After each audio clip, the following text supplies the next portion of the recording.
គ្នាបាទសូមគុំមកកាន់វីដេអូថ្មីបាទថ្ងៃនេះយើងសិក្សាអំពីមេរៀនកងដងសតើបាទអញ្ចឹងមេរៀនកងដងសតើនេះគឺស្ថិតនៅក្នុងបាទថ្នាក់ទី11យើងដែលយើងត្រូវរៀនបាទអញ្ចឹងកងដងសតើគឺបាទវាជាផ្នែកមួយរបស់បាទឧបករណ៍អេឡិចត្រូនិកបាទអញ្ចឹងបើអត់មានកងដងសតើទេក៏បាទអត់អាចបង្កើតឧបករណ៍អេឡិចត្រូនិកបានដែរបាទអញ្ចឹងនៅថ្នាក់ទី11យើងសិក្សាមេរៀនកងដងសតើនេះនៅបាទមេរៀនទី3នៃបាទចម្ពោះទី4បាទគិសនីបាទអញ្ចឹងយើងមកមើលទាំងអស់គ្នាអញ្ចឹងយើងមករៀនអំពីមេរៀនកងដងសតើទាំងអស់គ្នាបាទអញ្ចឹងចំពោះបាទចំណុចទី1គឺគេនិយាយអំពីកងដងសតើបាទចាប់ដើមដំបូងគេឲ្យយើងស្គាល់អំពីបាទកងដងសតើតើកងដងសតើជាអ្វីបាទកងដងសតើគឺជាផ្នែកមួយនៃឧបករណ៍អេឡិចត្រូនិកបាទកងដងសតើមានទំហំនិងលក្ខណៈបាទនេះនិងលក្ខណៈខុសៗគ្នាហើយវាមាននិមិត្តសញ្ញាគឺនិមិត្តសញ្ញាបែបនេះបាទអញ្ចឹងនិមិត្តសញ្ញាកងដងសតើបាទបូកដកអញ្ចឹងមកបាទនេះក៏ដកដែរណាបាទនេះបូកខ្ញុំសេទីបាទច្រឡំអូខេបាទបូកដក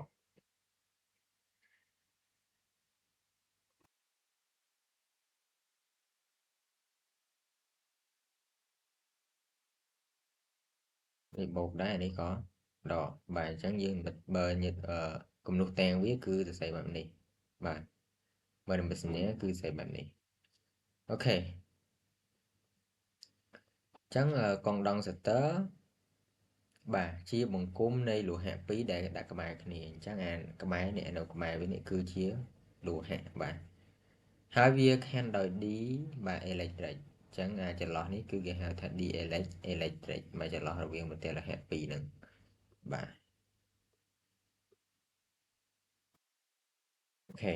បន្ទះនីមួយៗហៅថា armature អញ្ចឹងបន្ទះទី1ហៅថា armature បន្ទះទី2ក៏ហៅថា armature ដែរបើ am បាទបើ armature ទាំងពីរវាស្របគ្នាបាទវាស្របគ្នាអញ្ចឹងគេបាននេះគេបាទកាលណាវាស្របគ្នាគេបានកងដងសតើប្លង់មួយបាទអញ្ចឹងគេដាក់ពីរស្របគ្នាអញ្ចឹងគេបង្កើតបានប្លង់ណានៅជុំវិញហ្នឹងគឺបង្កើតបានប្លង់មួយណាអូខេ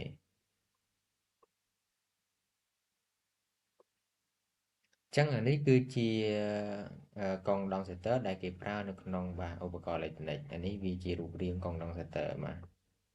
តែនេះគឺជានិមិត្តសញ្ញានៃកងដងសតើឬក៏គំនូតាមបាទពីរហ្នឹងគឺខុសគ្នាមួយគឺរូបរាងពិតប្រាកដរបស់វានៅក្នុងបាទជីវភាពប្រចាំថ្ងៃយើងហ្នឹងបាទនៅក្នុងឧបករណ៍ប្រើប្រាស់ប្រចាំថ្ងៃយើងហ្នឹងបាទនេះគឺជាបាទនិមិត្តសញ្ញាដែលយើងប្រើប្រាស់នៅក្នុងសៀគ្វីបាទមានបូកបាទដកយ៉ាងបាទបាទអញ្ចឹងយើងបន្តទៅទៀតយើងចូលទៅដល់បាទការបង្គុំកងដងសតើបាទអឺតើគេបង្គុំវាបាទដូចម្ដេចឬក៏ដំឡើងវាដូចម្ដេចអញ្ចឹងអឺចំពោះការដំឡើង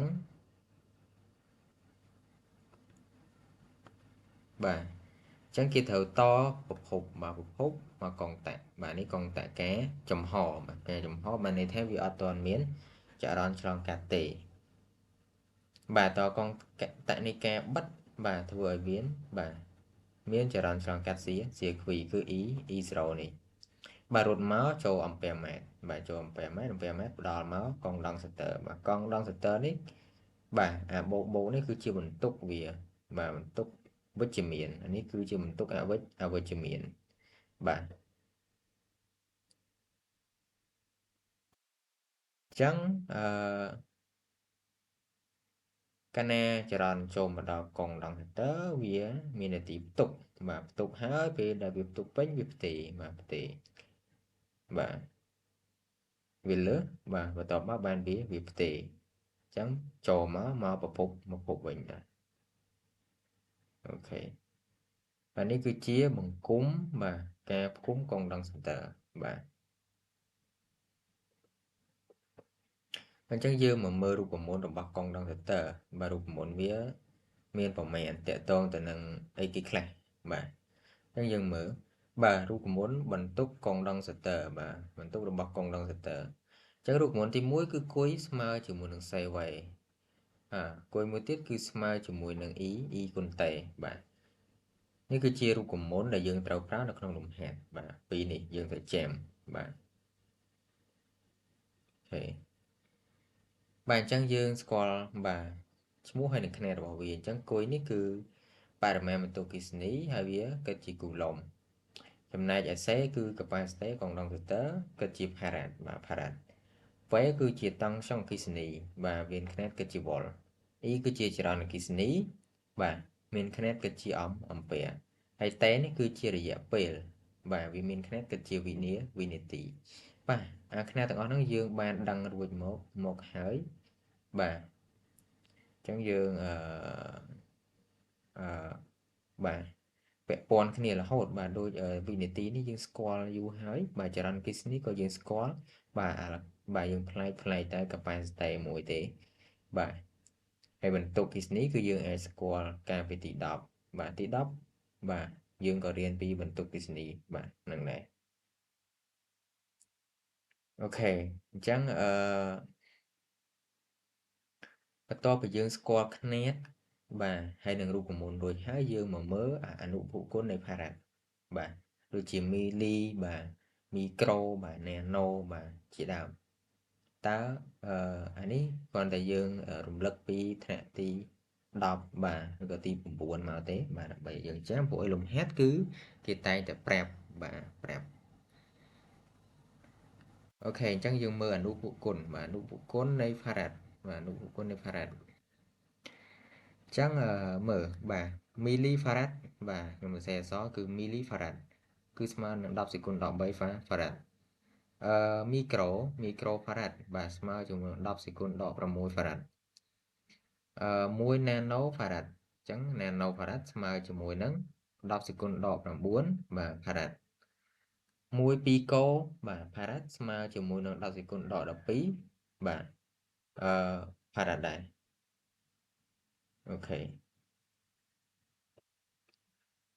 បាទបន្តមកទៀតយើងមកមើលកាប៉ាស៊ីតេនៅក្នុងកងដង្សទ័រប្លង់អញ្ចឹងលំហាត់ជាច្រើនគេឲ្យរកកាប៉ាស៊ីតេបាទកងដង្សទ័រណាទៅបាទកាប៉ាស៊ីតេនៅក្នុងកងដង្សទ័រប្លង់បាទវាស្ថិតនៅក្នុងខ្យល់បាទឬក៏នៅក្នុងមជ្ឈដ្ឋានផ្សេងបាទណាមួយអញ្ចឹងទៅបាទអញ្ចឹងទៅអូខេអញ្ចឹងបើ capacity ហ្នឹងគេប្រាប់ថាវាស្ថិតនៅក្នុងបាទខ្យល់ឬក៏សញ្ញាកាសអញ្ចឹងយើងអាចប្រើតាមរូបមន្តនេះបាទអូខេតែបើគេប្រាប់វានៅមជ្ឈដ្ឋានណាមួយក្រៅបំពីមជ្ឈដ្ឋានខ្យល់ក្រៅពីសញ្ញាកាសនោះយើងប្រើរូបមន្តខាងក្រោមបាទអូខេ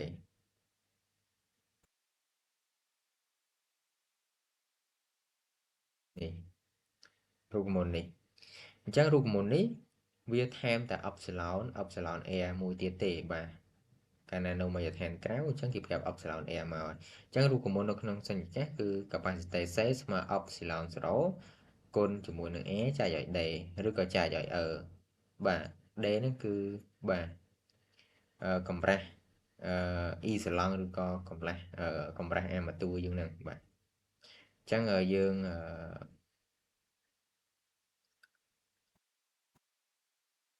អាចបាទ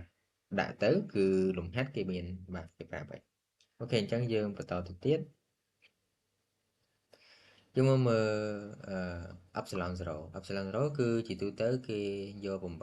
8.85គុណ10សេគុណដល់12 SE បាទ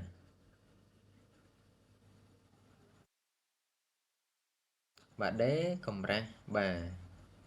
E សឡង់បាទកម្រាស់ E សឡង់របស់បាទវានឹងអាម៉ាតួនឹងA គឺជាផ្ទៃអាម៉ាតួបាទផ្ទៃអាម៉ាតួ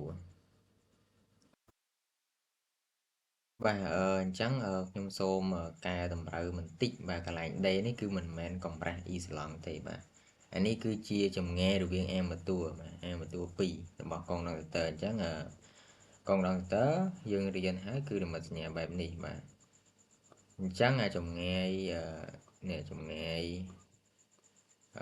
នេះពីនេះមកនេះហ្នឹងគឺយើងតាំងឲ្យ D បាទ D ហ្នឹងគឺជាចម្ងាយរវាង A មួយតួទី1និង A មួយតួទី2បាទហើយ A គឺជាផ្ទៃរវាង A មួយតួហ្នឹងបាទពីរហ្នឹងយើងចែក D បាទអញ្ចឹង D ហ្នឹងមិនមែនជាកម្រាស់ E ស្លង់ទេគឺជាចម្ងាយបាទចម្ងាយរវាង A មួយតួទាំងពីរបាទសូមគ្នាយើងកែតម្រូវកន្លែងហ្នឹងបន្តិចមកបាទអូខេនេះគឺជាចម្ងាយរវាង A មួយតួទាំងពីរបាទ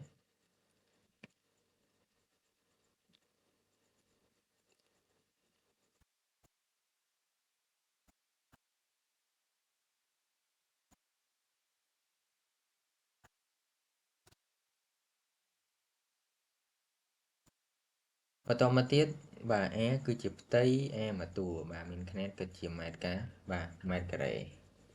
ចំណែកផ្ទៃនៃការ៉េបាទអានេះករណីផ្សេងទេករណីដែលលំហាត់បាទគេច្រើនប្រាប់វាទៅជាបាទមានការ៉េមានថេសបាទមានជាចតុកោណកែងបាទមានជាផ្ទៃស៊ីឡាំងបាទមានស្វែអានេះគឺតកតងទៅនឹងការរកនៅក្នុងធរណីមាត្របាទអញ្ចឹងអានេះគឺគ្រឹះផ្សេងទេគ្រឹះបាទក្នុងគណិតវិទ្យាទេដែលយើងដែលលំហាត់បាទមានលំហាត់ដែលតកតងទៅនឹងបាទការរកវានឹងដែរបាទពាក់ព័ន្ធជាមួយវាដែរអូខេអញ្ចឹងយើងអាចចំណាំបាទរូបមន្តទាំងអស់នេះបានបាទមាត្រស្វែគេប្រើបាទស្មើអីបាទមាត្រស៊ីឡាំងបាទផ្ទៃស៊ីឡាំងយ៉ាងម៉េចបាទផ្ទៃបាទចតុកោណកែងយ៉ាងម៉េចបាទផ្ទៃថេសយ៉ាងម៉េចបាទអញ្ចឹងយើងមើលមកគឺបាទថេសបាទផាយ a ការ៉េបាទ a នេះគឺស្មើដីលើ2បាទលើជាការ៉េបាទដីការ៉េលើ4បាទផ្ទៃចតុកោណកែងគឺ a ស្មើនឹងបាទ a គុណ3បាទផ្ទៃស៊ីឡាំង v បាទមាត្រស៊ីឡាំងបាទ v ស្មើ al ឬក៏ផ្ទៃស៊ីឡាំងបាទស្មើ v នៅលើ l បាទមាត្របាទស្វែបាទ v ស្មើ4នៅលើ3បាទ4នៅលើផៃបាទផៃ a គីកបាទនេះគឺជារូបមន្តដែលយើងបាទត្រូវចាំពួកឲ្យវាអាចមានតកតងទៅនឹងលំហាត់ដែរបាទអញ្ចឹងយើងសូមបញ្ចប់ប៉ុណ្ណឹងបាទខ្ញុំសូមបញ្ចប់ប៉ុណ្ណឹងចាស់បាទអញ្ចឹងជួបគ្នានៅវីដេអូបន្តទៀតអញ្ចឹងចំពោះកងដង្កទ័រយើងរៀនបានមានរូបមន្តអីបាទដូចជាបាទ4រូបមន្តហើយបាទ4ហើយយើងថែមរូបមន្តគណិតវិទ្យាបន្តិចតួចទៀតអញ្ចឹងយើងអាចបាទគួរសមដែរបាទគួរសមដែរអញ្ចឹងជួបគ្នានៅវីដេអូបន្តទៀតបាទសូមអរគុណច្រើនបាទនេះគឺជាខ្លឹមសារមេរៀនទេអញ្ចឹងរំហាត់យើងអាចជួបនៅវីដេអូបន្តទៀតបាទសូមអរគុណបាទបើមានកំហុសខុសឆ្គងអីសូមខន្តីអភ័យទោសបាទ